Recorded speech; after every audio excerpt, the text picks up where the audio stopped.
യേശുവിന്റെ നാമത്തിൽ ഹല്ലേലൂയ. സാധാരണമാകുന്ന ദൈവത്തിന്റെ ദൂതുകൾ നമ്മൾ കേട്ടുകൊണ്ടിരിക്കുകയായിരുന്നു. ഈ നിമിഷം ഇന്ന് ഈ രാത്രി ഈ ഹാള് വിട്ട് നിങ്ങൾ പുറത്തിറങ്ങുമ്പോൾ അവൻ ദൈവശക്തി പ്രാപിക്കാതെ പുറത്തു പോകരുത്. ഒരു നിമിഷം നമുക്ക് പ്രാർത്ഥിക്കാം. തുടർന്നുള്ള നിമിഷം അവൻ അസാധാരണമായ ആത്മമണ്ഡലം ഇവിടെ തുറക്കേണ്ടത്. അവൻ അസാധാരണമായ ദൈവശക്തി നിങ്ങളുടെ ശരീരത്തിലേക്ക് വീഴേണ്ടത്. അവൻ ആവശ്യബോധമുള്ളവർ അല്പസമയങ്ങൾ കരമടിച്ച് അല്പസമയം ദൈവത്തെ അവൻ ഇന്ന് രാത്രിയിൽ നിന്റെ വിടുതലിന്റെ ദിവസമാണ്. ഇന്ന് രാത്രി നിന്റെ അഭിഷേകത്തിന്റെ ദിവസമാണ്. ഇന്ന് രാത്രി നിന്റെ ആത്മപകർച്ചയുടെ ദിവസമാണ്. യേശുവിന്റെ നാമത്തിലാണ്. അതിന്റെ യേശുവിന്റെ നാമത്തിൽ ഒന്ന് പ്രാർത്ഥിച്ചാട്ടെ. യേശുവിന്റെ നാമത്തിൽ, യേശുവിന്റെ നാമത്തിൽ പിതാവിനെ ഞങ്ങൾ ഒരുമിച്ച് പ്രാർത്ഥിക്കുന്നു. കർത്താവിന്റെ കരം കൂടെ ഇരിക്കണം. യേശുവിന്റെ നാമത്തിൽ തന്നെ ആമേൻ. നമുക്ക് ചില സമയങ്ങളുടെ കുറച്ച് സമയങ്ങളുടെ കർത്താവിന്റെ സന്നിധിയിലായിരിക്കാം. വളരെ ലേറ്റായിട്ടാണ് തുടങ്ങിയതെങ്കിലും ദൈവസാന്നിധ്യം നമ്മുടെ കൂടെ ഉണ്ട്. എത്ര പേർക്ക് സ്തോത്രം പറയാൻ പറ്റും? ഒന്ന് രണ്ട് അറിയിപ്പുകൾ ഞാൻ അറിയിക്കട്ടെ. ഈ ബുധനാഴ്ച രാവിലെ 9 മുതൽ രാത്രി 9 വരെ 12 മണിക്കൂർ പ്രയർ നടത്താൻ ഇങ്ങനെ ആഗ്രഹിച്ചിരിക്കുന്നു. മറ്റ് ദൈവദാസന്മാരുണ്ട്. മറ്റ് ദൈവദാസന്മാർ വന്നില്ലെങ്കിലും ക്രൈസ്റ്റ് ജനറേഷൻ ടീം ഇവിടെ ഉണ്ടായിരിക്കണം. അത് നിർബന്ധമാണ്. ജോലിയുള്ളവർ ആ സമയം ലീവ് എടുക്കുക. മറ്റു മീറ്റിങ്ങുകൾ ഉള്ളവർ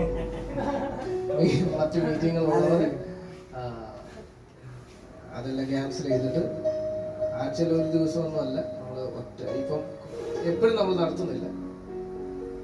പിന്നെ തുടർന്നുള്ള ആഴ്ചകളിൽ എല്ലാ ബുധനാഴ്ചയും വൈകിട്ട് 7 മണിക്ക് അപ്പം ജോലി കഴിഞ്ഞിട്ട് വരാനുള്ള സൗകര്യമുണ്ട്. 7 മണി അല്ലെങ്കിൽ 7 മണി തൊട്ട് ഒരു 9:30 വരെ നമ്മളിവിടെ വെച്ച് പ്രയറുണ്ട്. കാരണം അത് തുടങ്ങുന്നതിന്റെ കാരണം നമ്മൾ ഈ വീട്ടിൽ നിന്നും നമ്മുടെ ആരാധന ഷിഫ്റ്റ് ചെയ്യുകയാണ്. അടുത്ത 2 ആഴ്ചക്കകത്ത് നമ്മൾ ഷിഫ്റ്റ് ചെയ്യും. അപ്പോൾ ഇവിടെ ഇങ്ങനെ പ്രയർ ഇല്ലാതെ ഇങ്ങനെ കിടക്കാൻ പാടില്ല. ഇവിടെ ഒരു ദൈവസാന്നിധ്യം ഉണ്ട്. ഞങ്ങളിങ്ങനെ വെറുതെ ഒന്നും ഇവിടെ വന്നിരിക്കത്തില്ല ഇപ്പം. കാരണം ഇവിടെ ഒരു സാധാരണമായ സാന്നിധ്യം ഞങ്ങൾ അനുഭവിക്കുന്നുണ്ട്. അതുകൊണ്ട് തന്നെ ഈ സാന്നിധ്യം ഇങ്ങനെ കളയാതെ എല്ലാ ബുധനാഴ്ച ഇവിടെ ഒരു പ്രയർ സെന്റർ ഞങ്ങൾ സ്റ്റാർട്ട് ചെയ്യുകയാണ്. ഈ മാസം തന്നെ നമ്മുടെ മുരുകൻകുന്ന് ജംഗ്ഷനിൽ അല്ലെങ്കിൽ മുരുകൻകുന്ന് ജോമനച്ചാന്റെ വീടിന്റെ മുറ്റത്തൊരു ഒരു 1 ഡേ പ്രോഗ്രാം നടത്തുന്നുണ്ട്. അതിനുവേണ്ടി നിങ്ങൾ പ്രാർത്ഥിക്കണം. നമുക്കൊരുമിച്ച് യോഹന്നാനുണ്ടായ വെളിപ്പാട് പുസ്തകം 1-ാമത്തെ അധ്യായം 6-ാമത്തെ വാക്യം എല്ലാവരും ചേർന്ന് വായിക്കണം. എല്ലാവരും ബൈബിള് എടുത്ത് നമുക്ക് ഒരുമിച്ച് ആ വാക്യം വായിക്കാം. നമ്മെ സ്നേഹിക്കുന്നവരും നമ്മുടെ പാപം പോക്കി നമ്മെ തന്റെ രക്തത്താൽ വിടുവിച്ച് എല്ലാവരും ഒരുമിച്ചൊന്ന് വായിച്ചോട്ടെ. എല്ലാവരും ഒരുമിച്ച് വായിച്ചോട്ടെ. യോഹന്നാന്റെ സുവിശേഷം 1-ാമത്തെ അധ്യായം അതിന്റെ 6-ാമത്തെ വാക്യം. നമ്മെ സ്നേഹിക്കുന്നവരും നമ്മുടെ പാപം പോക്കി നമ്മെ തന്റെ രക്തത്താൽ വിടുവിച്ച് രാജ്യവും പുരോഹിതന്മാരും ആക്കി തീർത്തവനുമായ മൊത്തത്തിൽ കൊളാബറേഷനായി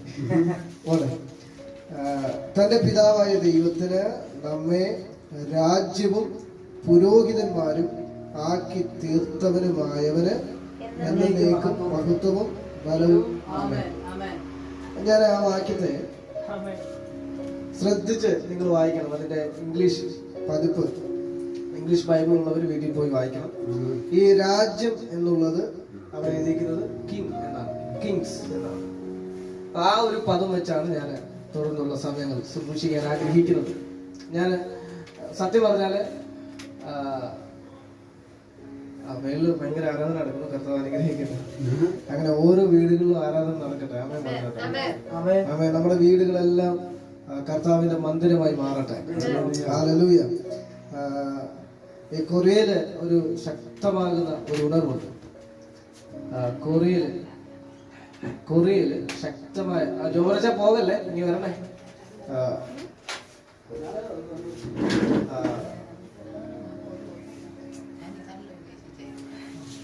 ഓക്കെ, യോഹന്നാൻ ഓക്കെ പിന്നെ സംസാരിക്കും. ഓക്കെ, കൊറിയയിൽ ഒരു ഭയങ്കരമാകുന്ന ഭയങ്കരമാകുന്ന റിവൈവൽ ഇന്നുണ്ട്, നടന്നുകൊണ്ടിരിക്കുകയാണ്. പോൾ യോഗിച്ചു അല്ലെ, പോൾ യോഗിച്ചയുടെ ചർച്ച. അത് ഞാൻ അറിഞ്ഞത് അവിടെ കോടിക്കണക്കിന് ആളുകളാണ് വന്ന് ആരാധന കൊടുത്തത്. റെസ്റ്റ് ഇല്ലാതെ 365 ദിവസം ഇങ്ങനെ ആരാധന ഷിഫ്റ്റായിട്ട് ഇങ്ങനെ നടന്നുകൊണ്ടിരിക്കുകയാണ്. നമ്മുടെ ഇന്ത്യയിലും അതങ്ങനെ നടന്നുകൊണ്ടിരിക്കണം. എൻ്റെ ഒരു ആഗ്രഹമാണ് അങ്ങനത്തെ ഒരു കൂട്ടം. 7 ദിവസവും പ്രയർ, 7 ദിവസവും 24 hours, 365 ദിവസം ഇങ്ങനെ പ്രയർ കണ്ടിന്യൂസ് ആയിട്ട് നടത്തുക എന്നുള്ളത് ഞങ്ങളുടെ ഒരു ആഗ്രഹമാണ്. നിങ്ങൾ ആരെങ്കിലും അങ്ങനെ ഇരുന്നിട്ടുണ്ടോ എന്ന് എനിക്കറിയത്തില്ല. ഞങ്ങള് 24 മണിക്കൂർ പ്രയർ ഈ വീട്ടിനകത്ത് ഇരുന്നതാണ്. എന്റെ ദൈവമേ, ഒരു 12 മണിക്കൂർ, ഒരു 8 മണിക്കൂർ കഴിഞ്ഞാൽ പിന്നെ ഒരു വേറൊരു റെയിലുമാണ്. സ്വർഗം മൊത്തം നമ്മുടെ ഈ റൂമിനകത്തോടെ ഇറങ്ങുന്നത് പോലെ നമുക്ക് തോന്നും. ഭയങ്കരമാകുന്ന ഒരു ആത്മസാന്നിധ്യമാണ്. ദൈവം അനുവദിക്കുകയാണെങ്കിൽ നമുക്കതൊക്കെ ഇരിക്കാം.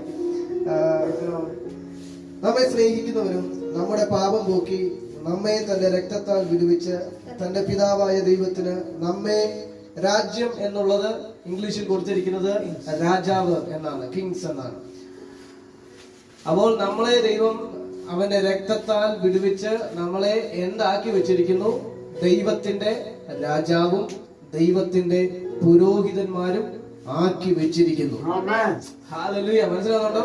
നമ്മള് തുടർച്ചയായിട്ട് ഇങ്ങനെ ശുശ്രൂഷിച്ചുകൊണ്ടിരിക്കുന്നത് നമ്മുടെ ടീച്ചിങ് ഇതാണ്: നിങ്ങൾ ക്രിസ്തുവിൽ ആരാണ്, അല്ലെങ്കിൽ നിങ്ങൾ യഥാർത്ഥത്തിൽ നിങ്ങൾ ആരാണെന്ന് നമ്മൾ പഠിക്കുകയാണ്. അതിനകത്ത് ഇന്നത്തെ എന്റെ വിഷയം എന്ന് പറയുന്നത് നിങ്ങൾ സാധാരണക്കാരനല്ല. അവൻ ആരോടൊക്കെയോ പറഞ്ഞു ഞാൻ പൊടിയാണ്, ഏടയാണ്, അവൻ പുഴുവാണ്. ആരൊക്കെയോ പറയുന്നു. ഞാനൊരു കാര്യം വിളിച്ചു പറയട്ടെ: നിങ്ങൾ സാധാരണക്കാരല്ല, നിങ്ങൾ രാജാക്കന്മാരാണ്. നിങ്ങൾ രാജാക്കന്മാർ മാത്രമല്ല, നിങ്ങൾ പുരോഹിതന്മാരാണ്. എത്ര ബദാമയം പറയാൻ പറ്റും?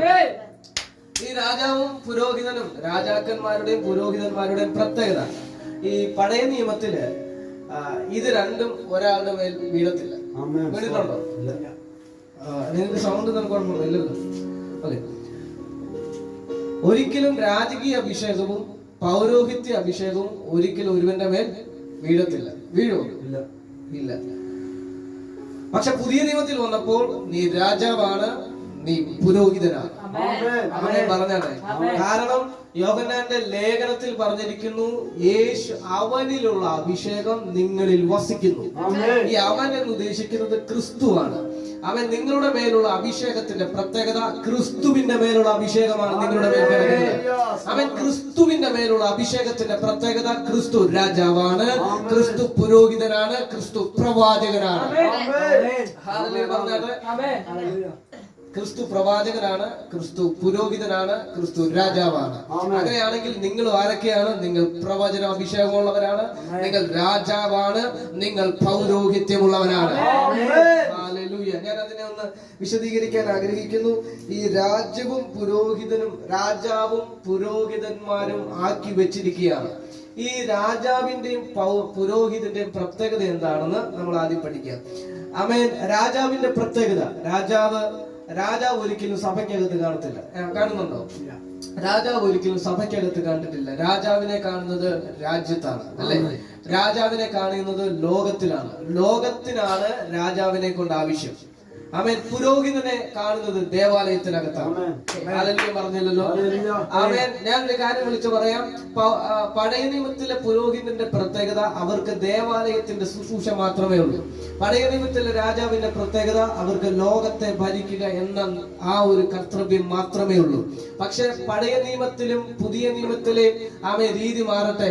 പുതിയ നിയമത്തിലേക്ക് വന്നപ്പോൾ നമ്മളെ കൊണ്ട് ദൈവത്തിന് ആവശ്യം ദേവാലയത്തിലും ആവശ്യമാണ്, രാജ്യത്തിലും ആവശ്യമാണ്, ലോകത്തിലും ആവശ്യമാണ്. പറയാൻ പറ്റും? ദൈവത്തിന്റെ മുമ്പിൽ നമ്മൾ പുരോഹിതന്മാരായി ലോകത്തിന്റെ മുമ്പിൽ രാജാവായി റൂൾ ചെയ്തുകൊണ്ടിരിക്കുകയാണ്. എത്ര പേർക്ക് ആമേൻ പറയാൻ പറ്റും? ആമേൻ. ദൈവത്തിന്റെ മുമ്പിൽ നീ പുരോഹിതനായി ശുശ്രൂഷിച്ചു കൊണ്ടിരിക്കുമ്പോൾ, ആമേൻ, പുറത്തേക്ക് ഇറങ്ങുമ്പോൾ നീ പുരോഹിതനാകരുത്. പുറത്തേക്ക് ഇറങ്ങുമ്പോൾ നീ രാജാവാകരുത്. നിന്റെ മുമ്പിൽ നിൽക്കുന്ന പൈശാചിക ലോകത്തെ നോക്കി, ആമേൻ, നിന്റെ മുമ്പിൽ നിൽക്കുന്ന അന്ധകാര ബന്ധനങ്ങളെ നോക്കി, ആമേൻ, അയ്യോ കെഞ്ചാനല്ല ദൈവത്തിന്റെ വചനം പറഞ്ഞിരിക്കുന്നത്, അധികാരത്തോടെ കൽപ്പിക്കുക, അധികാരത്തോടെ കൽപ്പിക്കുക. അവൻ ഇന്ന് ഈ രാത്രിയിൽ ഈ സന്ധ്യ സമയത്ത് ഇതിനകത്ത് വന്നിരിക്കുന്ന ചിലരെ നോക്കിക്കൊണ്ട് പ്രവചനാത്മാവിൽ പ്രവചിക്കുകയാണ്. ആമേൻ. ഇന്ന് രാത്രിയിൽ നീ ഈ വെളിപ്പാടിനെ ശിരസാൽ വഹിച്ച് ആ രാജകീയ അതോറിറ്റിയിലേക്ക് കയറി ആമേൻ. നീ ചില സ്ഥലങ്ങളിൽ കാലുകുത്തുമ്പോൾ നീ പോലും അറിയാതെ അധികാരങ്ങൾ നിന്നിലൂടെ ചലിക്കാൻ തുടങ്ങും. ആമേൻ. നീ പോലും അറിയാതെ ആത്മമണ്ഡലത്തിനകത്ത് ഭയങ്കര ചേഞ്ചസ് ഉണ്ടാകും. നീ പോലും അറിയാതെ നിന്റെ മുമ്പിലുള്ള പ്രശ്നങ്ങൾ ഉരുകുന്നത് പോലെ ഉരുകുന്നത് നീ ആത്മാവിൽ കാണും. കരമടിച്ച് സ്വീകരിച്ചാണ് യേശുവിന്റെ നാമത്തിൽ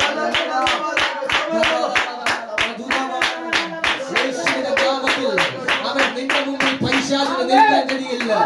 നിന്റെ മുമ്പിൽ പ്രശ്നങ്ങൾക്ക് നിൽക്കാൻ പറ്റില്ല. നിന്റെ മുമ്പിൽ ദാരിദ്ര്യത്തിന് നിൽക്കാൻ പറ്റില്ല. നിന്റെ മുമ്പിൽ ഫൈനാൻഷ്യൽ പ്രോബ്ലത്തിന് നിൽക്കാൻ പറ്റത്തില്ല.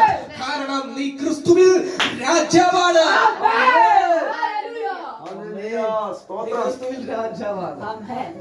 നീ ക്രിസ്തുവിൽ രാജാവാണ്. ചേർന്ന് പറഞ്ഞ ഞാൻ ക്രിസ്തുവിൽ രാജാവാണ്. ഞാൻ വിളിച്ചു പറയാം, നിന്റെ ദേശത്ത് നീ രാജാവായി നിൽക്കണം. നിന്റെ ദേശത്ത് നിന്നും നീ ഓടാനല്ല, നിന്റെ ദേശത്ത് നീ രാജാവായി റൂൾ ചെയ്യണം. ആമേൻ. നിന്റെ രാജ്യത്ത് നീ രാജാവാകണം.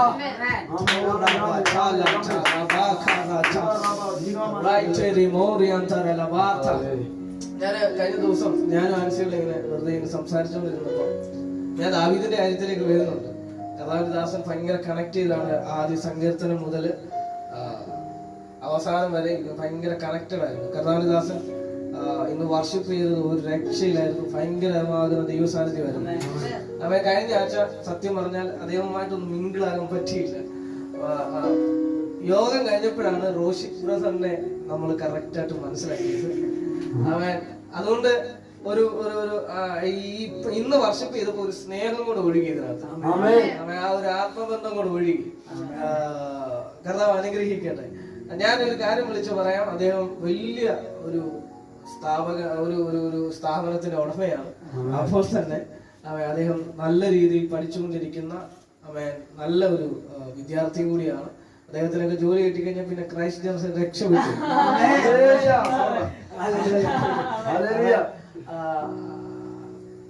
ഞാൻ വിശ്വസിക്കുന്നു കർത്താവ് വരാൻ താമസം എങ്കിൽ, ഞാൻ അങ്ങനെ പറയുന്നില്ല, അതിലേക്കാണ് ഞാൻ വരുന്നത്. കർത്താവ് എന്ന് വരുന്നു അത് ആ സമയം വരെ ക്രൈസ്റ്റ് ജനറേഷനുമായിട്ട് ഒരു കണക്ഷൻ അദ്ദേഹത്തിന് ഉണ്ടായിരിക്കും. അദ്ദേഹത്തിനോട് അനുവാദം ചോദിക്കാതെ ഞാനങ്ങ് പറയുകയാണ്, ഞങ്ങളുടെ അടുത്ത വർഷം ലീഡറാക്കി കർത്താവ് അദ്ദേഹത്തെ മാറ്റട്ടെ. കർത്താവ് ധാരാളമായി അനുഗ്രഹിക്കട്ടെ. അപ്പം ആദ്യം മുതൽ അവസാനം വരെ ഈ ജോമനച്ചാൻ പ്രസംഗിച്ച് തീർക്കുന്ന ആ സമയം വരെ ഞാൻ ഇന്ന് സംസാരിക്കാൻ വെച്ചിരുന്ന വചനവുമായിട്ട് ഭയങ്കര കണക്റ്റഡ് ആയിരുന്നു. ഇങ്ങനെ ഒരു മാല പോലെ ഇങ്ങനെ കണക്റ്റഡ് ആയിരുന്നു. ഞാൻ പറയുന്ന പല കാര്യങ്ങളും ദൈവദാസന്മാർ ഓൾറെഡി ഇവിടെ പറഞ്ഞു കഴിഞ്ഞിരിക്കുന്നു. അതൊന്ന് വിശദീകരിക്കാൻ വേണ്ടി മാത്രമാണ് ഞാൻ നിൽക്കുന്നത്. അതുകൊണ്ട് ഞാൻ നിങ്ങൾ പറഞ്ഞ സാധനങ്ങൾ ഞാൻ പറയുമ്പോൾ നിങ്ങളെ കവച്ചു വെച്ചാണെങ്കിൽ നിങ്ങളെ അടിച്ചു താഴ്ത്താൻ വേണ്ടി പറയുന്ന വചനങ്ങളല്ല. അനുഗ്രഹിക്കട്ടെ. നിങ്ങളെ ദൈവം രാജാക്കന്മാരും നിങ്ങളെ പുരോഹിതന്മാരുമാക്കി വെച്ചിരിക്കുന്നു. ഹല്ലേലൂയ. പുരോഹിതൻ ദേവാലയത്തിൽ കാണും, രാജാവ് ലോകത്തിൽ കാണും. അവൻ പുരോഹിതൻ ദേവാലയത്തിൽ നിന്ന് ദൈവത്തെ സ്തുതിക്കും, ദൈവത്തിന് വേണ്ടി ശുശ്രൂഷിക്കും, ദൈവത്തിന്റെ മുൻപിൽ ദൈവത്തോട് പ്രാർത്ഥിക്കും, അല്ലെങ്കിൽ ദൈവത്തിന് മുമ്പിൽ ശുശ്രൂഷിക്കും. ഞാൻ ഈ പുതിയ നിയമത്തിലെ പുരോഹിതന്മാരെ കുറിച്ചാണ് പറയുന്നത്. പഴയ നിയമത്തിലെ പുരോഹിതന്മാരെ ആണെങ്കിൽ അവർ ദേവാലയത്തിൽ ജനത്തിന് വേണ്ടി എന്ത് ചെയ്യും? മധ്യസ്ഥത അണയ്ക്കും. അവൻ ജനത്തിന്റെ പാപത്തെ ഒരു കോലാട്ടിൻകുട്ടിയുടെ മേലോ ഒരു ആട്ടിൻകുട്ടിയുടെ മേലോ ഊനമില്ലാത്ത ഒരു മൃഗത്തിന്റെ മേലാക്കി ആ രക്തത്തെ വിശുദ്ധ സ്ഥലത്ത് കൊണ്ടുവയ്ക്കുന്നത് ആരാണ്? പുരോഹിതനാണ്. അവൻ ജനത്തിന്റെ മുമ്പിൽ വിശുദ്ധിയോടെ നിൽക്കുന്ന, വ്യത്യസ്തരായി നിൽക്കുന്ന ആരാണ്? പുരോഹിതനാണ്. അവരുടെ വേഷത്തിലും അവരുടെ നടത്തയിലും അവരുടെ ജീവിതത്തിലും എല്ലാം എന്തുണ്ട്? വ്യത്യസ്തതയുണ്ട്. അതുപോലെ തന്നെയാണ്. അത് മാത്രമല്ല, അവരുടെ പ്രത്യേകത ഹോളി പ്ലേസ്. ആരും ഇതുവരെ കേറാത്ത, ആർക്കും കേറാൻ അധികാരമില്ലാത്ത വിശുദ്ധ സ്ഥലത്തിൽ കേറാൻ പുരോഹിതന് മാത്രമേ എത്തുള്ളൂ.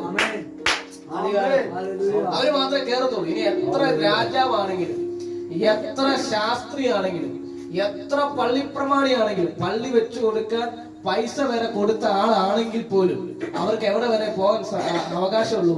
പ്രാകാരത്തിൽ വരെ പോകാൻ അവകാശമുള്ളൂ. പക്ഷെ അവൻ പ്രാകാരത്തിൽ നിന്നും വിശുദ്ധ സ്ഥലത്തിലേക്ക് കയറണമെങ്കിൽ അവൻ പുരോഹിതനായിരിക്കണം.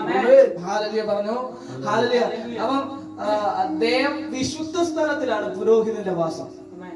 പക്ഷെ അതേ പുരോഹിതന് പുതിയ നിയമത്തിൽ വന്നപ്പോൾ അവന് വിശുദ്ധ സ്ഥലത്ത് മാത്രമല്ല വാസം, അവന് ലോകത്തിനിടയിൽ വാസമുണ്ട്.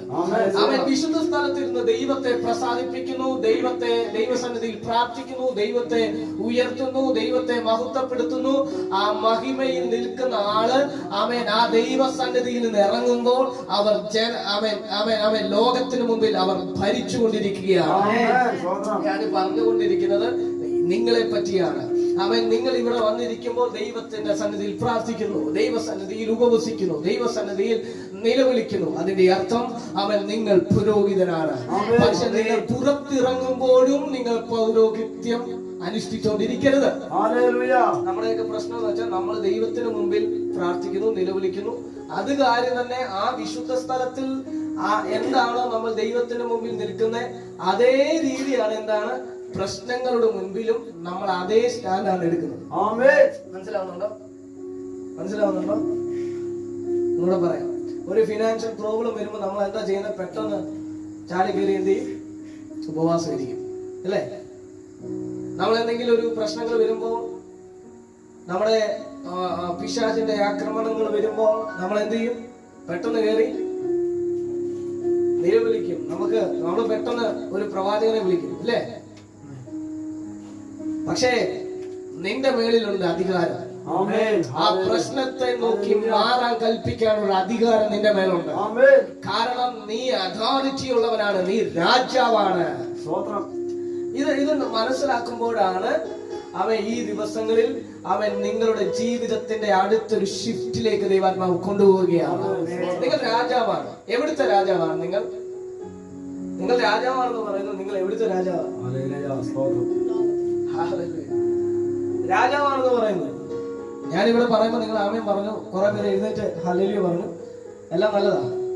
രാജാവാ, നിങ്ങൾ രാജാവാണെന്ന് പറഞ്ഞുകൊണ്ട് നിങ്ങളുടെ പഞ്ചായത്തിൽ ചെന്നിട്ട് ഞാൻ രാജാവാ, ഞാൻ പറഞ്ഞത് കേൾക്കണമെന്ന് പഞ്ചായത്ത് പ്രസിഡന്റിനോട് പറഞ്ഞു കഴിഞ്ഞാൽ അവർ അംഗീകരിക്കത്തില്ല. കാരണം അവൻ ലോകത്തിന്റെ ആ സിസ്റ്റത്തിലെ രാജാവല്ല, മറിച്ച് നിങ്ങൾ ദൈവരാജ്യത്തിലെ രാജാവാണ്. മനസ്സിലാവുന്നുണ്ടോ? രണ്ട് വേൾഡാണുള്ളത്.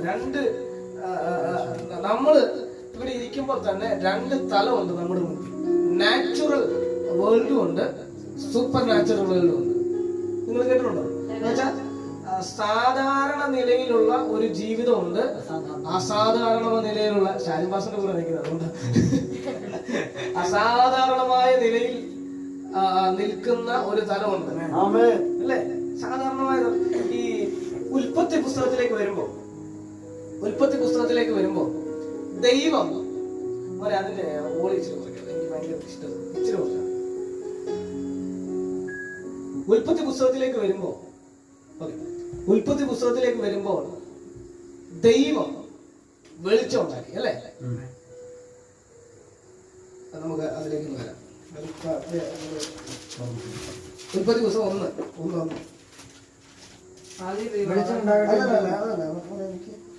എനിക്ക് 16-ാമത്തെ വാക്യം, 1:16. പകൽ വാഴേണ്ടതിന് വലിപ്പമേറിയ വെളിച്ചവും രാത്രി വാഴേണ്ടതിന് വലിപ്പം കുറഞ്ഞ വെളിച്ചവും ആയി രണ്ടു വലിയ വെളിച്ചങ്ങളെ ദൈവം ഉണ്ടാക്കി. നക്ഷത്രങ്ങളെ ഉണ്ടാക്കി. രണ്ട് വലിയ വെളിച്ചങ്ങളെ ഉണ്ടാക്കി ദൈവം ഉണ്ടാക്കി. എന്തിനാ? പകൽ വാഴേണ്ടതിനും രാത്രി വാഴേണ്ടതിനും. പകൽ വാഴേണ്ടതിനുള്ള വെളിച്ചത്തിന് സൂര്യൻ എന്ന് പേര് വിളിക്കും, രാത്രിയിൽ വാഴുന്നതിനെ ചന്ദ്രൻ എന്ന് വിളിക്കും. പക്ഷേ നിങ്ങൾ ശ്രദ്ധിക്കണം, ദൈവം സൂര്യനെ സൃഷ്ടിച്ചത് എത്രാമത്തെ ദിവസമാണ്? 4-ാമത്തെ ദിവസമാണ് ദൈവം സൂര്യനെ സൃഷ്ടിച്ചത്, അല്ലേ? എന്നാൽ അതിന്റെ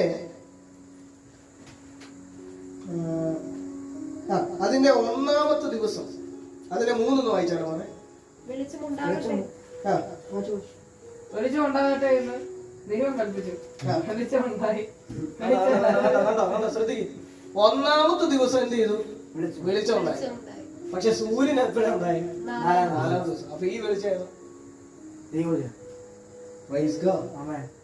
ഹല്ലേലൂയ.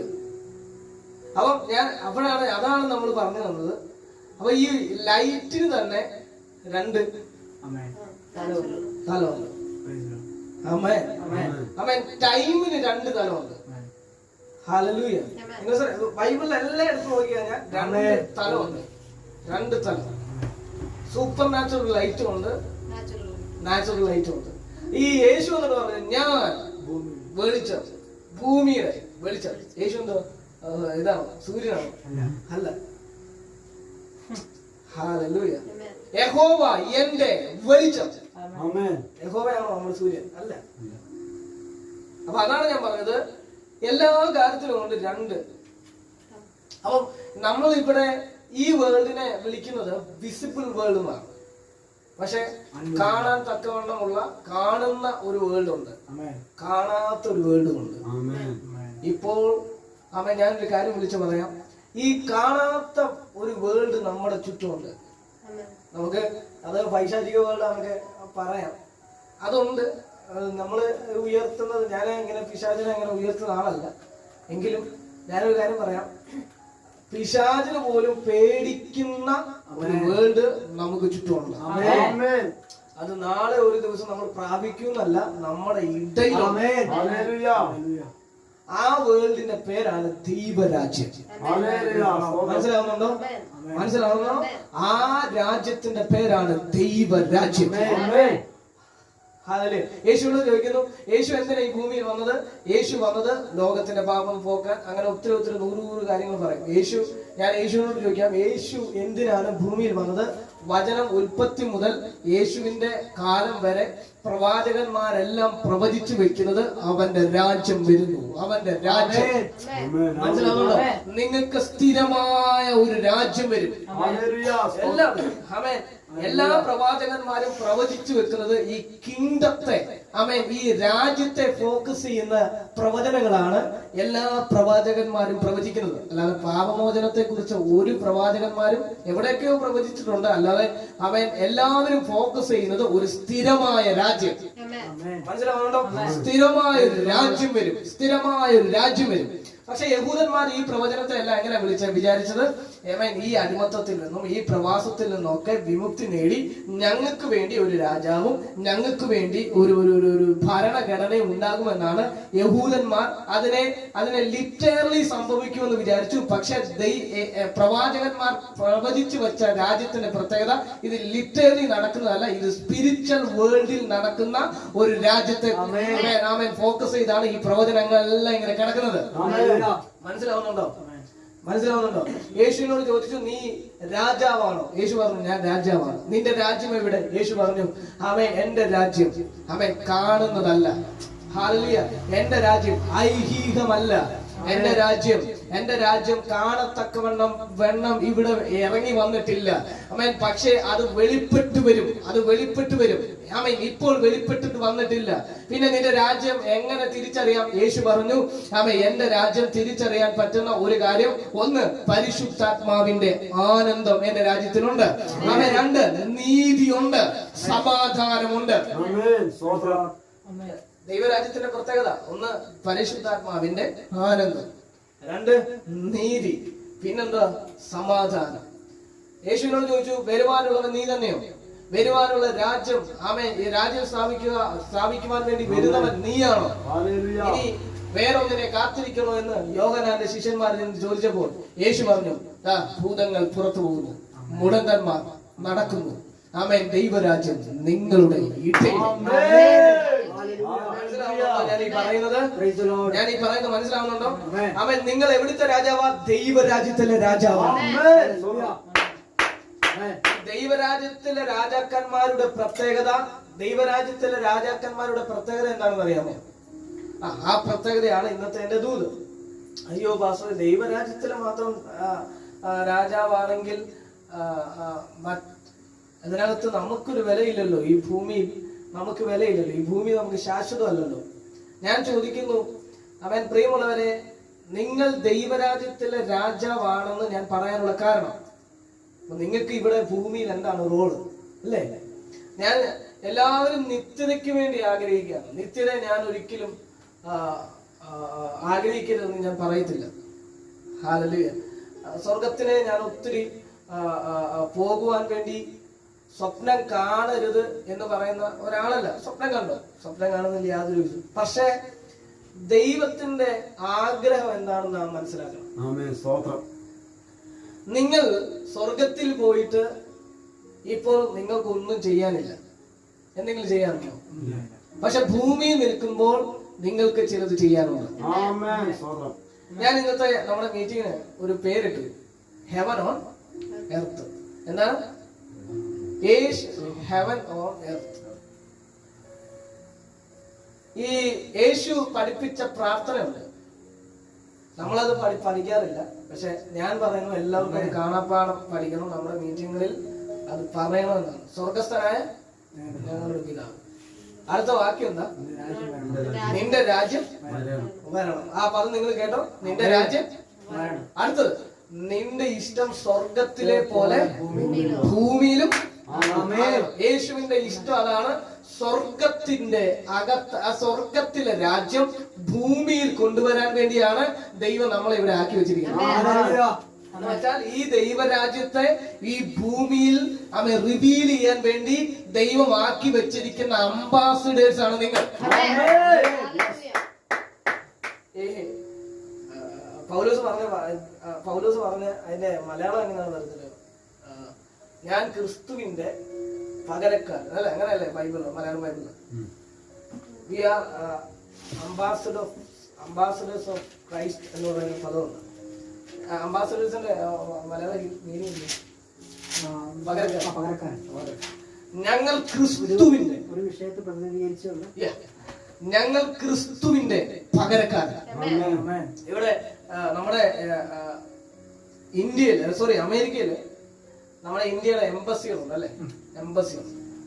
ഇന്ത്യൻ എംബസി എന്ന് പറഞ്ഞുകൊണ്ട് പോട്ടെ, ഇവിടെ നമ്മുടെ ഈ ഡൽഹിയില് ഇതിന്റെ എംബസി ഉണ്ട്, അമേരിക്കയുടെ എംബസി ഉണ്ട് അല്ലെ. അമേരിക്കയുടെ എംബസി എവിടെ സ്ഥിതി ചെയ്യുന്നത് എന്ന് ചോദിക്കുമ്പോഴത്തേക്ക് അമേരിക്കയിലാണ് പറയുന്നത്, ഇന്ത്യയിലാണ്. എന്തിനാ അമേരിക്കയുടെ എംബസി ഇവിടെ സ്ഥിതി ചെയ്യുന്നത്? അല്ലെങ്കിൽ എന്തിനാ ഇന്ത്യയുടെ എംബസി അവിടെ സ്ഥിതി ചെയ്യുന്നത്? ഞാനൊരു കാര്യം ഇവിടെ പറയാം. ഇവിടെ കുറെ അദ്ദേഹം നേവിക്കാരനാണ്. കുറെ കാലത്തിന് മുമ്പ് ബ്രിട്ടീഷുകാര് ഇവിടെ വന്നിട്ട് അവരുടെ കോളനികൾ ഉണ്ടാക്കി അല്ലെ, കോളനികൾ ഉണ്ടാക്കി. എന്തിനാണ് ബ്രിട്ടീഷുകാർ ഇവിടെ വന്ന് ഭരിച്ചത്? ഈ സാധനങ്ങൾ വാങ്ങാനും വിൽക്കാനും മാത്രമല്ല, അതിന്റെയൊക്കെ പുറകിൽ ഭയങ്കരമാകുന്ന ഉദ്ദേശങ്ങൾ അവർക്കുണ്ടായിരുന്നു. അവരുടെ കോളനി ഇവിടെ എന്ത് ചെയ്യണം? എന്തിനാ അവരുടെ കോളനി? അവരുടെ കൾച്ചർ, ബ്രിട്ടീഷുകാരുടെ കൾച്ചർ ഇവിടെ കൊണ്ടുവരണം. അതിനുവേണ്ടി അവരുടെ ഗവൺമെന്റ് അയച്ചതാണ് അവരെ. മനസ്സിലാവുന്നുണ്ടോ? അങ്ങനെ നമ്മുടെ ആൾക്കാര് മറ്റു സ്ഥലങ്ങളിലേക്ക് ഇപ്പോഴും പോകുന്നുണ്ട്, അവിടുത്തെ ആൾക്കാർ ഇങ്ങോട്ടും വരുന്നുണ്ട്. മനസ്സിലാവുന്നുണ്ടോ? അവിടുത്തെ കൾച്ചർ ഇവിടെ കൊണ്ടുവരാൻ അവിടുത്തെ അംബാസഡേഴ്സ് ഇവിടെ വരുന്നുണ്ട്, ഇവിടുന്ന് അംബാസഡേഴ്സ് അവിടെയും പോകുന്നുണ്ട്. ഞാനൊരു കാര്യം വിളിച്ചു പറയാം, നിങ്ങളെ ഇവിടെ തന്നെ വിളിച്ചു വേർതിരിച്ച് ഇവിടെ ആക്കി വെച്ചിരിക്കുന്നതിന്റെ കാരണം എന്താ? നിങ്ങൾ രാജാവാണെന്ന് പറയുന്ന കാരണം എന്താ? നിങ്ങൾ അംബാസഡേഴ്സ് ആണ്, സ്വർഗത്തിൽ അംബാസഡേഴ്സ് ആണ്. എന്ന് വെച്ചാൽ നിങ്ങൾ സ്വർഗത്തിലെ ആ കൾച്ചറിനെ ഇവിടെ കൊണ്ടുവരണം. മനസ്സിലാവുന്നുണ്ടോ പ്രിയമുള്ളവരെ? പ്രാർത്ഥന പഠിക്കണമെന്ന് പറഞ്ഞ് ശിഷ്യന്മാർ ചെന്നപ്പോഴത്തന്നെ യേശു കർത്താവ് പറഞ്ഞ പ്രാർത്ഥന, അയ്യോ നീ ആദ്യം ഈ സങ്കീർത്തനം മൊത്തം വായിക്കണം, എന്നിട്ട് ആ സങ്കീർത്തനത്തിനകത്ത് ദാവീദ് പ്രാർത്ഥിച്ച പുഴുവാണ് എന്ന് പറഞ്ഞ് ആദ്യം സമർപ്പിക്കണം, എന്നിട്ട് സ്തോത്രം പറഞ്ഞ് എല്ലാം കൊടുക്കണം എന്നൊന്നുമല്ല യേശു പറഞ്ഞു. യേശു പറഞ്ഞു സ്വർഗസ്ഥനായ പിതാവേ. ആദ്യം റിലേഷൻഷിപ്പ് പറഞ്ഞു, എന്നിട്ട് പറഞ്ഞു അവന്റെ ഡ്യൂട്ടി എന്ന് വെച്ചാൽ ആദ്യം സ്വർഗസ്ഥനായ പിതാവേ നീ എന്റെ പിതാവാണെന്ന് പറഞ്ഞിട്ട് അടുത്തത് അവൻ ഡ്യൂട്ടി പറയുന്നു, പഠിപ്പിക്കുക. എന്ന് വെച്ചാൽ നിന്റെ രാജ്യം ഇവിടെ വരണം, നിന്റെ ഇഷ്ടം സ്വർഗത്തിലെ പോലെ ഇവിടെ നടക്കണം. കാരണം ഇത് നടത്താനാ അവൻ സഭയെ ദൈവം ഇവിടെ ആക്കി വെച്ചിരിക്കുന്നത്. നിങ്ങൾക്ക് മനസ്സിലാവുന്നുണ്ടോ? നിങ്ങൾ രാജാവാണെന്ന് പറയാനുള്ള കാരണം സ്വർഗത്തിലെ ഇഷ്ടത്തെ ഇവിടെ കൊണ്ടുവരുവാനുള്ള ദൈവരാജ്യത്തിന്റെ രാജാക്കന്മാരാണ് നിങ്ങൾ.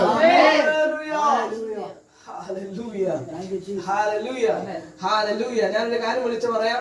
അങ്ങനെയാണെങ്കിൽ ഞാനൊരു കാര്യം പറയാം, നിങ്ങൾ എഴുന്നേറ്റ് നിൽക്കുമ്പോൾ ദൈവരാജ്യത്തെ പ്രതിനിധീകരിച്ചാണ് നിങ്ങൾ എഴുന്നേറ്റ് ആമേൻ. നിങ്ങൾ സ്ഥലത്ത് പോകുന്നത് ദൈവരാജ്യത്തെ പ്രതിനിധീകരിച്ചാണ്. ഒരു കാര്യം കൂടെ പറയാം. ഞാൻ ഇന്ത്യയിലേക്ക് ഒരാൾ വരുമ്പോ ഞാൻ ഇതൊക്കെ പറയുന്നത് നിങ്ങൾക്ക് ഒന്നുകൂടെ ഒന്ന് മനസ്സിലാക്കാൻ വേണ്ടിയാണ്. ഇവിടെ അമേരിക്കയുടെ പൗരത്വമുള്ള ഒരാൾ ഇങ്ങോട്ട് വരുമ്പോഴത്തേന് ഇവിടുത്തെ കാര്യങ്ങൾ പഠിക്കുവാനും പറ്റുമെങ്കിൽ അവിടുത്തെ കൾച്ചറല്ല ഇവിടെ ചെയ്യുവാനും വേണ്ടിയാണ് ആൾക്കാർ ഇവിടെ കൊണ്ടുവരുന്നത്. ഒരിക്കലും ഇവിടെ ഒരു പ്രശ്നം വന്നു കഴിഞ്ഞാൽ, അല്ലെങ്കിൽ ഏതെങ്കിലും ഒരു സ്ഥലത്ത് ചെന്ന് കഴിഞ്ഞാൽ, ഏതെങ്കിലും ഒരു പ്രസിഡന്റിനെ മീറ്റ് ചെയ്യുവാൻ വേണ്ടി അവര് പോയി കഴിഞ്ഞാൽ, ശ്രദ്ധിച്ച് കേൾക്കണേ, മീറ്റ് ചെയ്യാൻ വേണ്ടി പോയി കഴിഞ്ഞാൽ ഒരിക്കലും അമേരിക്കക്കാർ മാറി നിൽക്കത്തില്ല. അമേരിക്കയുടെ ഫുൾ ഫോഴ്സും എന്തെങ്കിലും ഒരു പ്രശ്നത്തിൽ അദ്ദേഹം അകപ്പെട്ട് കഴിഞ്ഞാൽ അമേരിക്കയുടെ ഫുൾ ഫോഴ്സും അവന് വേണ്ടി നിൽക്കും. കാരണം ഇവൻ പോയത് ഇവന്റെ ആവശ്യത്തിന് വേണ്ടിയല്ല, ഇവൻ പോയത് അവരുടെ രാജ്യത്തിന്റെ ആവശ്യത്തിന് വേണ്ടിയാണ്. മനസ്സിലാവുന്നുണ്ടോ? ഞാൻ ഒരു കാര്യം വിളിച്ച് പറയാം. നിങ്ങൾ എവിടെയെങ്കിലും എഴുന്നേറ്റ് നിൽക്കുന്നെങ്കിൽ ഏതെങ്കിലും ഒരു സ്ഥലത്ത് അധികാരത്തോടെ നിങ്ങൾ കൽപ്പിക്കുകയാണെങ്കിൽ നിങ്ങളുടെ കൂടെ ദൈവരാജ്യത്തിന്റെ മുഴുവൻ ഫോഴ്സും ഉണ്ട്. ദൈവരാജ്യത്തിന്റെ രാജാവ് നിങ്ങളുടെ കൂടെയുണ്ട്. ദൈവരാജ്യത്തിന്റെ ഭരണം നിങ്ങളുടെ കൂടെയുണ്ട്. നിങ്ങൾ പിന്നെ ആരെയാ നോക്കുന്നേ? ഇന്ന് രാത്രി ചടകുടൻ എഴുന്നേൽക്കാൻ തയ്യാറായിരിക്കുന്ന ദൈവമക്കൾ, ദൈവസന്നിധിയിൽ ചടകുടൻ എഴുന്നേൽക്ക്, കയറി ചെല്ല് ചില ഏരിയയിലേക്ക്, കയറി ചെല്ല് ചില കൽപ്പിക്കാൻ തയ്യാറാകട്ടെ യേശുവിന്റെ നാമത്തിൽ. പ്രിയമുള്ളവരെ, നമ്മുടെ പ്രശ്നം നമുക്ക് ഈ അധികാരം ചേഞ്ച് ചെയ്ത് ഇതുവരെ അറിഞ്ഞില്ല. നമ്മൾ ഇപ്പോഴും മോശയിൽ കിടക്കുകയാണ്. മോശയുടെ പ്രത്യേകത നിങ്ങൾ ആര് 2-3 കാര്യങ്ങൾ ഞാൻ പറയാം. ദൈവം നമ്മളെ രാജാവാകാൻ കണ്ട ക്വാളിറ്റി എന്താ നിങ്ങൾ മനസ്സിലാവുന്നുണ്ടോ? ദൈവം നമ്മളെ കണ്ട ക്വാളിറ്റി നീ പുരോഹിതനാണ് എന്നുള്ളതാണ്. മനസ്സിലാവുന്നുണ്ടോ? ഒരുത്തൻ രാജാവായി ദൈവരാജ്യത്തെ പ്രതിനിധീകരിച്ച് ലോകത്തിന്റെ മുമ്പിൽ നിൽക്കണമെങ്കിൽ അവൻ ആരായിരിക്കണം? പുരോഹിതനായിരിക്കണം. പുരോഹിതന്റെ പ്രത്യേകത എന്താ? അവന് ദൈവവുമായിട്ട് ബന്ധമുണ്ട്. ദൈവവുമായിട്ട് ബന്ധമുള്ളവർ മാത്രമേ രാജാവായി നിൽക്കാൻ പറ്റത്തുള്ളൂ. Hallelujah, hallelujah. ബന്ധം എന്ന് പറഞ്ഞാൽ അത് സാധാരണ ബന്ധമല്ല. മനസ്സിലാവുന്നുണ്ടോ? ഈ എങ്ങനെയെങ്കിലും പാടി ആരാധിച്ച് സമയം തീരുന്നതിന് മുമ്പ് എഴുന്നേറ്റ് പോകുന്ന ആ ഒരു ബന്ധത്തിനകത്ത് രാജകീയ അതോറിറ്റി വെളിപ്പെടുത്തില്ല. മനസ്സിലാവുന്നുണ്ടോ?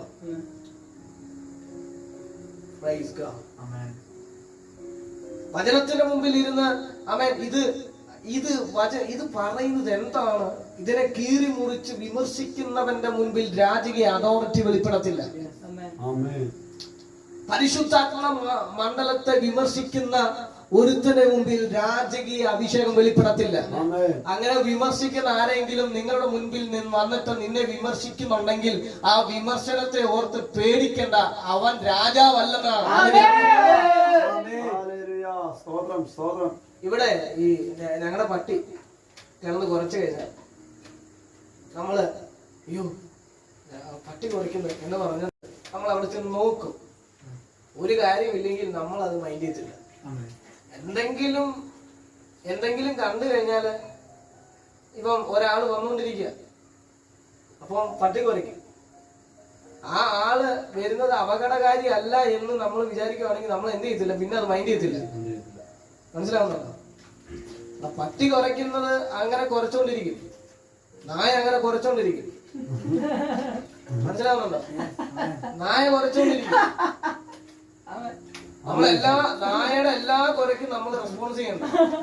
ഞാൻ പറഞ്ഞത് എല്ലാ വിമർശനങ്ങളെ ഒന്നും നമ്മൾ റെസ്പോൺസ് ചെയ്യണം. ഈ വിമർശനങ്ങൾ ഇതുപോലെയാണ്. എത്ര കാലം കഴിഞ്ഞാലും ഇതിങ്ങനെ വന്നുകൊണ്ടിരിക്കും. മനസ്സിലാവുന്നു?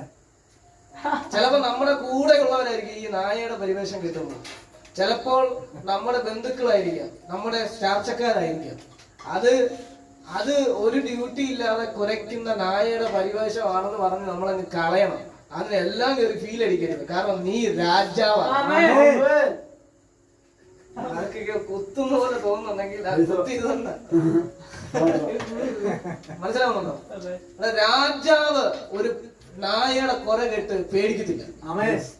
മനസ്സിലാവുന്നുണ്ടോ? നായ്ക്കട ഇത് രാജാവാണെന്നോ, രാജാവിന്റെ വണ്ടി. ഞങ്ങളുടെ വണ്ടിയുടെ പ്രത്യേകത എന്ന് വെച്ചാൽ ഏത് വണ്ടി വന്നാലും പുറേ ചാടും. മനസ്സിലാവുന്നുണ്ടോ? ഏത് വണ്ടിയോ ഇനി പോലീസ് ജീപ്പ് ഇതുവരെ പോയാൽ പോലും പട്ടി ചാടും. മനസ്സിലാവും. പക്ഷെ പോലീസുകാര് ഈ വണ്ടിയുടെ പുറകെ പോകുന്ന പട്ടിയെ മൈൻഡ് പോലും ചെയ്യത്തില്ല. കാരണം അവർക്കറിയാം ഇത് ഒരു മനുഷ്യനല്ല ഇവരുടെ പുറകെ ഓടുന്നത്, മൃഗമാണ്. അതുപോലെയുള്ളൂ. വിമർശനങ്ങളെ കണ്ടിട്ട് രാജാക്കന്മാർ ഭയക്കരുത്. അവൻ ഇന്നു മുതൽ അങ്ങനെ എന്തെങ്കിലും വിമർശനത്തെ ഭയക്കുന്നു, അയ്യോ അങ്ങനെ പോയി കഴിഞ്ഞാൽ എന്റെ വേദി നഷ്ടപ്പെടും, അങ്ങനെ പോയി കഴിഞ്ഞാൽ എന്റെ ബന്ധങ്ങൾ നഷ്ടപ്പെടും, അങ്ങനെ പോയി കഴിഞ്ഞാൽ എന്റെ ചാർച്ചക്കാരനെ ഇട്ടിട്ട് പോകും എന്നൊക്കെ പറഞ്ഞ് അവൻ നിന്റെ വേദികളെ, നിന്റെ ദൈവവുമായിട്ടുള്ള ബന്ധത്തെ നീ നശിപ്പിച്ചു കളയരുത്. അവൻ നീ രാജാവാണെന്നുള്ള തിരിച്ചറിവ് ഈ ദിവസങ്ങളിൽ നിന്റെ ഹൃദയത്തിനകത്തേക്ക് വരച്ചിടുക. ഞാൻ പറഞ്ഞു വന്നത് മോശയുടെ കാര്യം. ഈ പുരോഹിതന്റെ പ്രത്യേകത, പുരോഹിതൻ റിലേഷൻഷിപ്പ്, ദൈവവുമായിട്ടുള്ള റിലേഷൻഷിപ്പിലാണ് എന്തുണ്ടാവുന്നത്? അതോറിറ്റി വെളിപ്പെടുന്നത്. ദൈവവുമായിട്ട് ബന്ധമില്ലാത്തവന് അതോറിറ്റി വെളിപ്പെടത്തില്ല. വിമർശനങ്ങളെ ഭയന്ന് അമേൻ മാളത്തിൽ ഒളിക്കുന്നവന് അതോറിറ്റി വെളിപ്പെടത്തില്ല. നോ, ഒരിക്കലും വെളിപ്പെടത്തില്ല. ഞാൻ അങ്ങനെ വിശ്വസിക്കുന്നില്ല. 500 നോട്ട് കിട്ടിയില്ലെന്ന് പറഞ്ഞ് ഒരിക്കലും അവൻ പുറകോട്ട് ചിന്തിച്ചാൽ ഒരിക്കലും എന്ത് കിട്ടത്തില്ല? അതോറിറ്റി വെളിപ്പെടുത്തില്ല. പിടിച്ചു നിൽക്കണം. നമ്മുടെ കൂടെ നിൽക്കുന്ന പലരും അങ്ങനെ പിന്മാറി പോയിട്ടുണ്ട്. ഹല്ലേലൂയ. ഇതിനകത്ത് നിന്ന് കഴിഞ്ഞാൽ കഷ്ടതയും പട്ടിണിയാണെന്ന് പറഞ്ഞ് നമ്മളെ ക്രൈസ്റ്റ് ജനറേഷൻ വിട്ടിട്ട്, ക്രൈസ്റ്റ് ജനറേഷൻ മാത്രമല്ല ദൈവവേല തന്നെ വിട്ടിട്ട് ഇന്നും ജോലിക്ക് പോകുന്ന 5000-7000 രൂപയ്ക്ക് വേണ്ടി മാത്രം ജോലിക്ക് പോകുന്ന ആണ്. ജോലിക്ക് പോകുന്നതിനകത്ത് എനിക്ക് തെറ്റൊന്നുമില്ല, എനിക്ക് സന്തോഷമുള്ളൂ. പക്ഷെ ദൈവവേലയെ കളഞ്ഞിട്ട്, അല്ലെങ്കിൽ ദൈവരാജ്യത്തിന്റെ മഹത്വത്തെ പുറംകാലം കൊണ്ട് ചവിട്ടിക്കളഞ്ഞിട്ട് പോകാൻ പാടില്ല. അങ്ങനെയുള്ളവർക്ക് എന്തുണ്ടാവത്തില്ല? അതോറിറ്റി വെളിപ്പെടത്തില്ല. എന്നും ദൈവവുമായിട്ടുള്ള ബന്ധമുള്ളവന് മാത്രമേ അതോറിറ്റി വെളിപ്പെടത്തുള്ളൂ. കാരണം മറ്റു ബന്ധങ്ങളൊന്നും നിനക്കില്ലെങ്കിലും, എല്ലാ ബന്ധങ്ങളും നിന്നെ കൈവിട്ടിട്ട് പോയാലും ദൈവരാജ്യവുമായിട്ടുള്ള അല്ലെങ്കിൽ ദൈവവുമായിട്ടുള്ള ബന്ധമുള്ളവൻ തകർന്നു പോകത്തില്ല.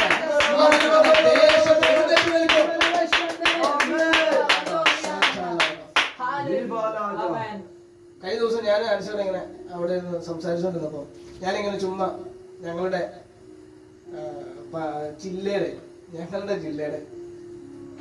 ഞങ്ങളുടെ പഞ്ചായത്തിന്റെ ഒക്കെ സെൻസസ് നടത്തും. നമ്മുടെ ഈ ഗൂഗിളിൽ നോക്കിക്കഴിഞ്ഞാൽ അറിയാൻ പറ്റും. നമ്മുടെ ഗ്രാമപഞ്ചായത്തിൽ എത്ര ആളുകളുണ്ടെന്ന് ഗൂഗിളിൽ നോക്കിക്കഴിഞ്ഞാൽ അറിയാൻ പറ്റും. ഞങ്ങളുടെ എളമണ്ണൂർ പഞ്ചായത്തില് ഏകദേശം 25,199 ആളുകളുണ്ട്. ഞങ്ങളുടെ ഇവിടെ ആളുകൾ, വ്യക്തികളുടെ കാര്യമാണ്. പത്തനംതിട്ട ജില്ലയിൽ 12 ലക്ഷം ആൾക്കാരുണ്ട്. തിരുവനന്തപുരം ജില്ലയിൽ മാത്രം 30 ലക്ഷം ആളുകളുണ്ട്. കോട്ടയത്ത് എനിക്ക് കറക്റ്റ് അറിയത്തില്ല, ഞാൻ നോക്കി. ഞാൻ പറയട്ടെ, ഇന്ത്യയിലെ ഏറ്റവും വലിയ ചർച്ച് പണിയാൻ രാജ്യങ്ങൾ മൊത്തം നമ്മൾ ഫ്ലെക്സ് വെക്കേണ്ട ആവശ്യമില്ല. നമ്മുടെ പത്തനംതിട്ട എന്ന് തൊട്ടാൽ മതി. 5000 പേരിനകത്ത് മാത്രമേ ഉള്ളൂ സഭയ്ക്കകത്ത് ആൾക്കാർ. 5000 പേര് സഭയ്ക്കകത്തുണ്ടെങ്കിൽ ബാക്കിയെല്ലാം വെളി കിടക്കുക. ഇവിടെ ഈ ഗ്രാമപഞ്ചായത്തിനകത്ത്, ഞങ്ങളുടെ ഗ്രാമപഞ്ചായത്തിനകത്ത് 2000 പേര് അല്ലെങ്കിൽ ഒരു 3000 പേര് യേശുവിനെ അറിഞ്ഞു. ബാക്കി 25,000 വീണ്ടും കണക്കാ 22,000 ആൾക്കാർ, സംതിങ് ആൾക്കാർ. കേരളത്തിലേക്ക് ഏറ്റവും വലിയ ചർച്ച പണിയാൻ പഞ്ചായത്തിൽ ഒന്ന് കയറി ഇറങ്ങിയാൽ മതി. ഞാനൊരു കാര്യം പറയാം, രാജാവാണ് എന്ന തിരിച്ചറിവോടുകൂടി ആര് വേദി തന്നില്ലേലും ചലനം സൃഷ്ടിക്കാൻ ഇന്നും നിന്റെ മേൽ അങ്ങനെ ഒരു അതോറിറ്റി വെളിപ്പെടാൻ പോവുകയാണ്. വന്നിരിക്കുന്നവരുടെ മേൽ ഈ വചനത്തിന്റെ ശക്തി തീയായി വെളിപ്പെടാൻ പോവുകയാണ്. അന്യഭാഷകളിൽ ഒരു നിമിഷം വചനത്തിന്റെ തീ ചില മേഖലകളിൽ വെളിപ്പെടുന്നു. ഞാൻ മോശയുടെ ദാവീദിനെ കാര്യം പറഞ്ഞിട്ട് ഞാൻ നിർത്തുക. ഞാൻ ബുധനാഴ്ച 9 മണി മുതൽ രാത്രി 9 മണി വരെ നമുക്ക് എല്ലാവർക്കും സമയമുണ്ട് മാറി സന്ദർശിക്കാൻ. കർത്താവിനെ ഇനി അങ്ങോട്ടുള്ള ബുധനാഴ്ചകളെല്ലാം. പിന്നെ ഇത് ഇന്ന് നേരത്തെ നിർത്തിയത് കൊണ്ട് നേരത്തെ തുടങ്ങിയത് കൊണ്ട് നമ്മള് ഇച്ചിരി താമസിച്ച് നിർത്തുകയാണ്. അതുകൊണ്ട് താമസിച്ച് തുടങ്ങുന്നുണ്ട്. താമസിച്ച് തുടങ്ങിയത് കൊണ്ട് നേരത്തെ നിർത്തുകയാണ്. താമസിച്ച് നിർത്തുകയാണ്. ഈ മോശയുടെ പ്രത്യേകത എന്താണെന്ന് അറിയോ? മോശയുടെ പ്രത്യേകത, മോശ സഭയെ പ്രതിനിധീകരിക്കുന്ന ഒരാളാണ്. പഴയ നിയമത്തിൽ പുതിയ നിയമത്തിന്റെ സഭയെ പ്രതിനിധീകരിക്കുന്ന ഒരാളാണ് മോശ. ശ്രദ്ധിച്ചാണോ? ഈ മോശ ഇടയനെ പ്രതിനിധീകരിക്കുന്ന ഒരാളാണ്. ഇടയൻ എന്ന് പറഞ്ഞാൽ അതിന്റെ പുതിയ നിയമത്തിൽ വരുമ്പോൾ അതിനെ പാസ്റ്ററൽ മിനിസ്ട്രി എന്ന് വേണമെങ്കിൽ പറയാം. ഇടയ ശുശ്രൂഷ പറയുന്ന പേരെന്ന് പറയുന്നത് പാസ്റ്ററൽ മിനിസ്ട്രി. പാസ്റ്റർ എന്ന് പറഞ്ഞാൽ അതിന്റെ അർത്ഥം ഇടയാണ്. ചിലതൊക്കെ പാസ്റ്റർ എന്ന് വെച്ചില്ലെങ്കിൽ ഭയങ്കര ഇതാ. പാസ്റ്റർ എന്ന് പറഞ്ഞാൽ ഇടയൻ എന്നാണ് അതിന്റെ അർത്ഥം. പാസ്റ്റർ എന്ന് വെച്ചില്ലെന്ന് പറഞ്ഞാൽ എത്ര പേര് എന്റെ അടുത്ത് ഗ്രഹിച്ചിട്ടുണ്ടെന്ന്. പാസ്റ്റർ എന്ന് പറഞ്ഞാൽ വലിയ അവരുടെ സ്ഥാനമാണെന്ന. പാസ്റ്റർ എന്ന് പറഞ്ഞാൽ ഇടയൻ എന്നാണ് അതിന്റെ അർത്ഥം. ആടുകളെ നയിക്കുന്ന ഇടയൻ. അപ്പം ഈ പാസ്റ്ററൽ മിനിസ്ട്രിയെ ഭയങ്കരമായിട്ട് പ്രതിനിധീകരിക്കുന്ന ഒരാളെന്ന് പറയുന്നത് മോശയാണ് പഴയ നിയമത്തിൽ. കാരണം അദ്ദേഹം നയിച്ചത് 40 പേരെയാണ്. 40 ലക്ഷത്തിലധികം ആളുകളെ അവരെയാണ് മോശ. അപ്പം മോശ നിൽക്കുന്നത് ഒന്ന് പാസ്റ്ററൽ മിനിസ്ട്രിയെ. നമ്മൾ വായിച്ച വേദഭാഗവുമായി ബന്ധപ്പെട്ട് നോക്കുകയാണെങ്കിൽ മോശ പ്രതിനിധീകരിക്കുന്നത് പുരോഹിതനെയാണ്. ദൈവവുമായിട്ടുള്ള ബന്ധമാണ് ഇദ്ദേഹത്തിനുള്ളത്. ദൈവത്തിന് എന്തെങ്കിലും പറയണമെങ്കിൽ മോശയോട് നേരിട്ട് പറയും. മോശ ദൈവം പറയുന്നത് ചെയ്യും. ദൈവത്തിന്റെ ന്യായപ്രമാണം മോശയുടെ കയ്യിൽ കൊടുക്കും. അങ്ങനെ ദൈവവുമായിട്ടുള്ള ബന്ധത്തിനകത്തു നിന്നും പുറത്തു വന്ന ഒരു ലീഡർഷിപ്പ് ക്വാളിറ്റി മനസ്സിലാവുന്നുണ്ടോ? ദൈവിക ബന്ധത്തിനകത്താണ് ഈ ലീഡർ പുറത്തു വന്നത്. ഒരിക്കലും മോശയുടെ കഴിവ് കൊണ്ടുള്ള കഴിവ് കൊണ്ടല്ല അദ്ദേഹം പുറത്തു വന്നത്. ദൈവവുമായിട്ടുള്ള ബന്ധത്തിനകത്തു നിന്ന് പുറത്തു വന്ന ലീഡർഷിപ്പ് ക്വാളിറ്റിയാണ് അതിന്റെ അകത്ത് കിടക്കുന്നത്. ദൈവം എന്ത് പറയുന്നു? ദൈവം പറയുന്നു വടി നീട്ടടാ എന്ന് പറഞ്ഞാൽ വടി നീട്ടും. ദൈവം പറയുന്നു നീ അവിടെ ചെരുപ്പിടരുത് എന്ന് പറഞ്ഞാൽ ചെരുപ്പ് ഊരിക്കളയും.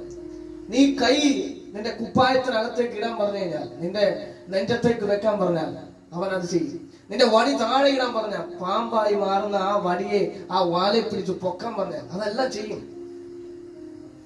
പുരോഹിതന്റെ പ്രത്യേകത ഇതാണ്. ദൈവത്തിന്റെ നിയമത്തിനകത്ത് എഴുതി വെച്ചിരിക്കുന്ന കാര്യങ്ങൾ മാത്രമേ പുരോഹിതന് ചെയ്യാൻ പറ്റൂ. മനസ്സിലാവുന്നുണ്ടോ? നിയമം എന്ത് പറയുന്നോ അത് മാത്രമേ അനുസരിക്കാവൂ പുരോഹിതൻ. എന്നാൽ ഈ പുരോഹിതന്റെ ശുശ്രൂഷയ്ക്ക് ഒരു വ്യത്യാസം ഉണ്ടാകും. ഞാൻ ആദ്യമായിട്ടാണ് ആൻസി മുന്നിൽ നിർത്തിക്കൊണ്ട് ഈ ദൂത് പറയുന്നത്. ആൻസി ഫസ്റ്റ് ടൈം കേൾക്കുന്നയാ, അതുകൊണ്ട് സ്വീകരിച്ചാണോ?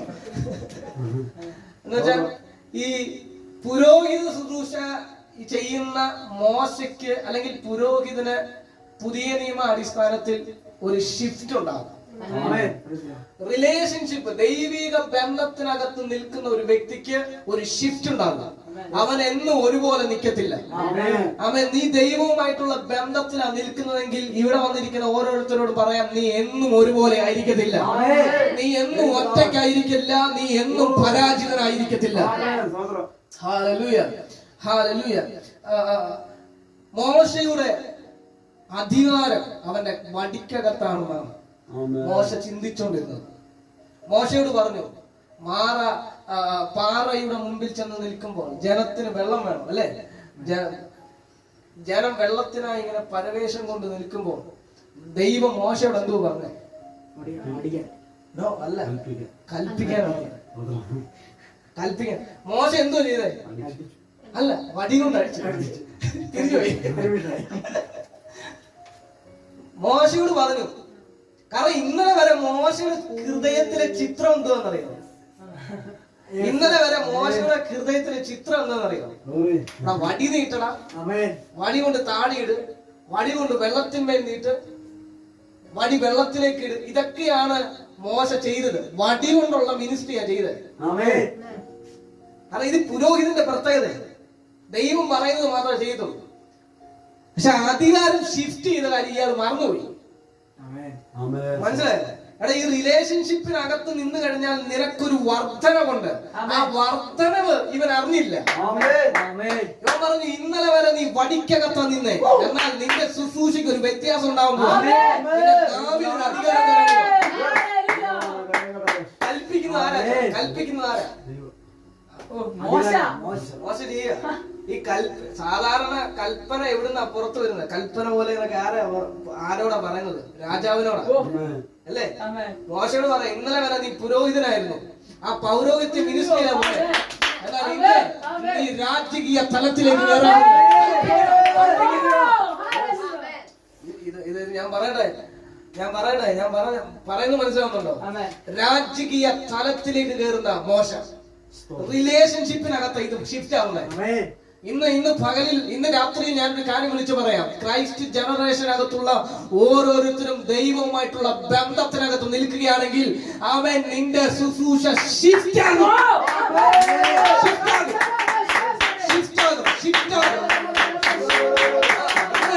അങ്ങനെ ഒരു ഷിഫ്റ്റ് ചെയ്തുകൂടെ വയ്ക്കുകയാണ്.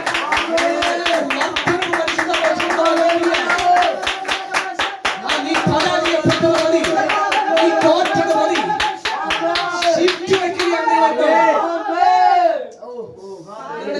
ഒന്ന് രണ്ട് കാര്യങ്ങൾ പറയാം. ഈ ദാവീദിനെ ദൈവം കണ്ട ക്വാളിറ്റി എന്താ? ഇന്നലെ ഞാൻ ആൻസിയോട് പറഞ്ഞത്, ദൈവം രാജാവാക്കാൻ ദാവീദിനെ കണ്ട ക്വാളിറ്റി എന്താ? നിങ്ങൾ പറഞ്ഞ എല്ലാം കറക്റ്റാ, എല്ലാം കറക്റ്റാ. ഓക്കെ, നിങ്ങൾ പറഞ്ഞ എല്ലാം കറക്റ്റാ. ദാവീദിന്റെ പ്രത്യേകത ഹൃദയപ്രകാരമുള്ള ദൈവത്തെ സ്നേഹിക്കുന്നവരാണ്. ഇതെല്ലാം ഉണ്ട്, എല്ലാം ഉണ്ട്. പക്ഷെ ഞാനൊരു കാര്യം പറയാം. നമ്മൾ വരുന്ന വചനം റൂട്ട് അനുസരിച്ച് വരികയാണെങ്കിൽ ദാവീദിനെ ദൈവം കണ്ട ക്വാളിറ്റി എന്ന് പറയുന്നത് അവൻ നല്ലൊരു ഇടയാണ്. നല്ലൊരു ഇടയാണ് എന്ന് വെച്ചാൽ, ഞാനൊരു കാര്യം വിളിച്ച് പറയാം. ഈ ചിലര് പ്രസംഗിക്കുന്നത് ഞാൻ കഴിഞ്ഞ ദിവസം അവിടെ കേട്ടു, എനിക്ക് ഭയങ്കരമായിട്ട് വേദന ഉണ്ട്. ദാവീദിനെ അപ്പൻ എന്ത് ചെയ്തു എന്നറിയോ? കാട്ടിലേക്ക് എന്ത് ചെയ്തു? പറഞ്ഞു വിട്ടു. അങ്ങനെ പ്രസംഗിക്കുന്നത് തെറ്റില്ല, ഞാനും അങ്ങനെ പ്രസംഗിച്ചിട്ടുണ്ട്. ദാവീദിന്റെ സഹോദരന്മാരെ എല്ലാം രാജകീയമാകുന്ന ആയുധത്തെ ഇങ്ങനെ പരിശീലിപ്പിച്ചിട്ട്, ആയുധ കലകൾ പരിശീലിപ്പിച്ചിട്ട് ദാവീദിനെ മാത്രം എന്ത് ചെയ്തു? കാട്ടിലേക്ക് പറഞ്ഞു. എന്തിനു ഇടയനാക്കി. അങ്ങനെയല്ലേ നമ്മൾ കേട്ടിട്ടുള്ളത്. നല്ല ഡിഫറെന്റ് ആയിട്ടുള്ള ഒരു വെളിപ്പാട് ഞാൻ പറയാം. നിങ്ങൾക്ക് സ്വീകരിക്കാമെങ്കിൽ സ്വീകരിച്ചു. പക്ഷെ ഞാനത് ഇപ്പോഴും വിശ്വസിക്കുന്നു, അത് ഭയങ്കര എഫക്റ്റാണ്. ഈ പഴയ നിയമത്തിലെ സമ്പത്ത് എന്താ? മൃഗസമ്പത്താണ്. നമ്മുടെ കയ്യിലുള്ള സമ്പത്ത്, നമുക്കിപ്പോ ഒരു 100 പവന്റെ ഒരു മാല നമ്മുടെ കയ്യിലുണ്ടെങ്കിൽ നമ്മളത് ആരുടെ കയ്യിലെ ഏൽപ്പിക്കത്തുള്ളൂ സൂക്ഷിക്കാൻ? വിശ്വസ്തതയുള്ള ഒരുവന്റെ മേളിലെ കയ്യിൽ അത് ഏൽപ്പിക്കത്തുള്ളൂ. അപ്പനിങ്ങനെ തന്റെ സ്വത്തിനെ കൊടുക്കാൻ വേണ്ടി, മൃഗസമ്പത്താണ്. പഴയ നിയമത്തിലെ മൃഗസമ്പത്ത് എന്ന് പറയുന്നത് ഭയങ്കരമാണ്.